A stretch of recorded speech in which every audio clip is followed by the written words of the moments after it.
Энэ одоо манай таравсны талбай. Энэ өөр таравснууд урагч тий. Тий, сортнууд нь өөр байгааз тэр нь одоо нэг ийм нугаалаг. Энэ хүрэн ийм арай тод Энэ бүр нэлийн бараан ногоо тий. Энэ хоёрын нөгөө болцсных нь хоног нь бас арай өөр.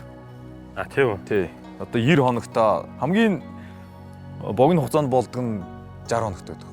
60 хоног 2 сард л болчих. 2 сар. Тэгэл цаашаа 90 хоногтой 120 хоногтой гэж. Ваа, янз юм болж тий. Янз юм биш тий.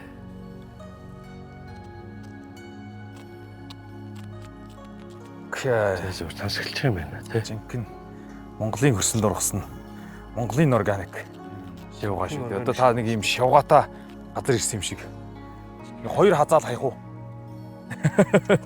Энэ бол ингээд шивгаатай. одоо шивга идж байхад энэ ясын хамгийн амархан одоо ингээд нэг цэвэрлэг гэдэг ч юм уу. Тим арга гэж байдаг. Байхгүй. Байхгүй. Тэгэл одоо бид нар шууд өвдөө мөрдөө идсэн ч болно. Асуудал байна.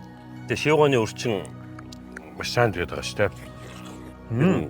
Мөрийн аягүй хидчихдэг шүү дээ. 90 үн ус ойд шингэн маш сайн нөхдөг. Жишээ олон давуу талтай юм тий. Өөр цэвэрлдэг. Гэхдээ тэгээ давуу талын хэлээд барахгүй мэл. Угаасаа нэг юм эрүүлжмээр байгаас да энийг идэв. Тэр алдаг шивгооноос амч үчгүй лээ. Турчих юм шиг санагдаад.